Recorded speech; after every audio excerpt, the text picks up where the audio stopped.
rejoint tout de suite la photographe Élise Blanchard à Kaboul. Élise, vous étiez place Massoud en face de l'ancienne ambassade américaine. Alors est-ce que ce 15 août est aussi une journée de célébration pour la population afghane? Non, c'était clairement une célébration de talibans.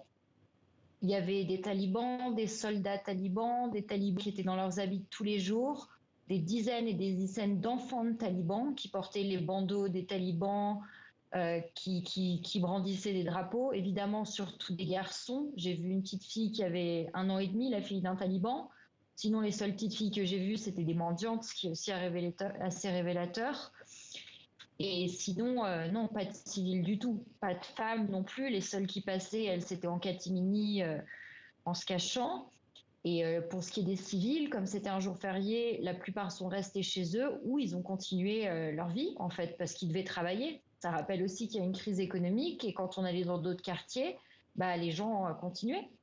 Donc c'était vraiment enfin on le voit sur les images, c'était une célébration de talibans pour les talibans et leurs enfants. Et c'est ça qui était très inquiétant aussi, c'était de voir tous ces jeunes garçons qui célébraient le retour des talibans parce qu'on se demande ce qui va être leur futur. Élise, ça fait 5 ans que vous couvrez ce pays. C'est un pays que vous connaissez très bien.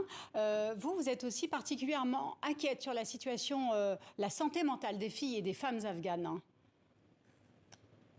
Euh, oui, parce que on a des talibans au gouvernement qui continuent à dire qu'ils vont réouvrir les écoles, ils vont réouvrir les écoles, mais pour des jeunes filles afghanes qui ne vont plus à l'école ou qui ne vont plus à l'université, 2 ans, c'est très long et il n'y a aucune garantie. Elles s'étaient construit un avenir, elles s'étaient rêvé un avenir. Je parle encore de la minorité qui avait pu avoir accès à ce genre d'études, à ce genre de rêves. On ne parle pas de la grande majorité des campagnes, mais pour ces jeunes filles qui s'étaient imaginé un futur, elles se retrouvent coincées dans le schéma qu'elles avaient pu penser pouvoir échapper.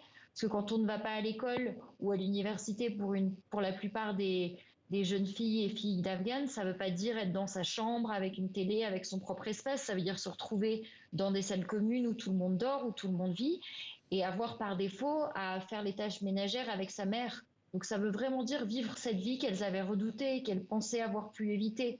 Et 2 ans pour une ado de 16 ans, c'est long, 2 ans.